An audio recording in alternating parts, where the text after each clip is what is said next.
Hello friends, James Stevenson back with another episode of Who's Hating Hard on Tesla. Today I am joined as always by my co-host Loki, who is still laying down in bed instead of eating his breakfast if he decides to wander over and eat breakfast, which I have for him right here. You'll see that in the Loki's bed cam. He's getting chicken noodle soup today, I explained in a previous video. Let me share my screen with you and show you who's hating hard on Tesla today. Today's hater is another anonymous Tesla Q troll account, Polity Reality, yeah, here's what Polity Reality did yesterday. He sent this tweet: growth companies aren't measured in unit sales, rather revenue and earnings. I'm cleaning up the hastily thrown together, this slapped together tweet from Polity Reality with the loving care commensurate with his typical work product. The fallacy perpetuated by Tesla bulls like Gary Black and James Stevenson and others, tagging us, that hashtag Tesla is a growth company is a complete joke. Flat revenue, declining earnings, and margin say all you need to know. Hashtag Tesla again, because, you know, I didn't cash tag it enough yet. I cash tagged it here, and then I cash tagged it here, just for good measure. Let's cash tag it a third time, Tesla. All right, so 30 likes on this tweet 19 hours ago from Polity Reality. That's doing pretty well. Never a good thing to see almost as many comments as there are likes. That's usually the indication that something has gone wrong in the tweet. I replied, hashtag Tesla is a growth company. You are a complete joke. Calling me and Gary Black a complete joke. Get out of here with your 8-bit graphic Mexican wrestler profile picture on your anonymous Polity Reality account with your dumb posts. All right, so I had to bring some evidence, some information to this thread because Polity Reality wasn't going to do it.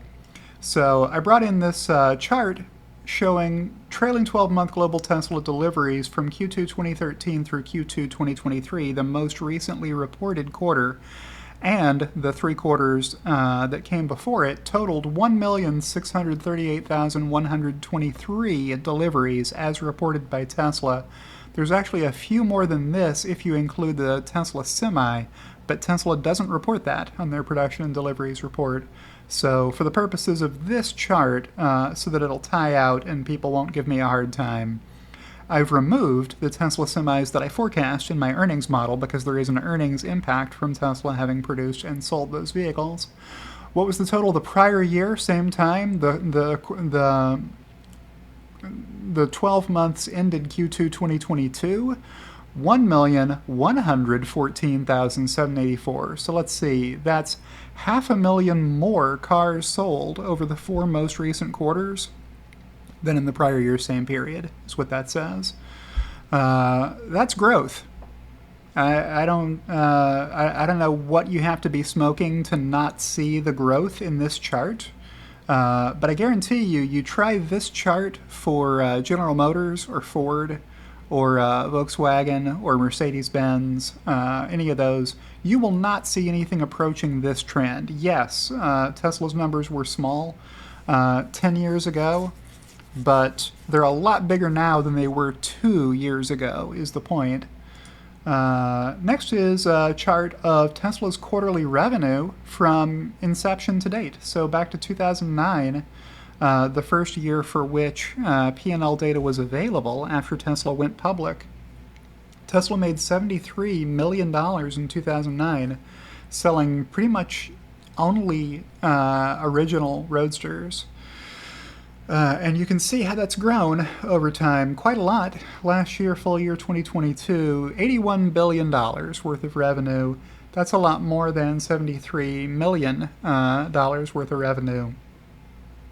That's, Elon might say, more than 3 orders of magnitude of growth in revenue for Tesla over, a little more than 10 years. Let's go to this next chart here. This is showing Tesla's non-GAAP earnings per share. So in 2018, Tesla lost a little bit of money. In 2019, there was some non-GAAP EPS. The GAAP EPS in 2019 was actually still negative by a fraction, but very close to zero, either way you do it. Then you see what happened in 2020, less than $1 worth of earnings. 2021, more than $2. 2022, more than $4. This year, I won't be surprised to see more than $6 worth of Tesla earnings. We'll have to wait and see what the next 3 earnings reports tell us. And that's my response here. What was PolitiReality's reaction to being confronted by all this information directly controverting his claims? He said, "Children name call, grow up." All right, well, no likes on that tweet. 442 likes on my reply here with the charts. So I had to reply, so you view it as a sign of immaturity if a Twitter user replies to someone calling them a blockhead, ding-dong, loser, or moron?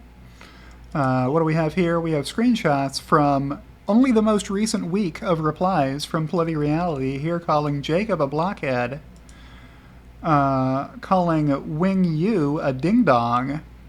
That's borderline offensive is what that is. Calling Tesla Taj a loser, and calling Josh a moron. So if you're going to make a claim for the high ground, get your own act in order first. Yeah, there we go. And and Grant Belden had to jump in here and say, "Children also argue exactly like this, James." Did anybody reply to him and say anything important? Oh no, another hater, MarkMTV3, said, "Or start asking stupid questions when they cannot come up with any reasonable arguments." Yeah, so who hasn't come up with reasonable arguments? I would say I'm the only person who has brought reasonable arguments to this discussion, and that's my video for today, and that is, who's hating hard on Tesla today? It was PolitiReality, Grant Belden, and MarkMTV3, longtime Tesla haters. The lot of them.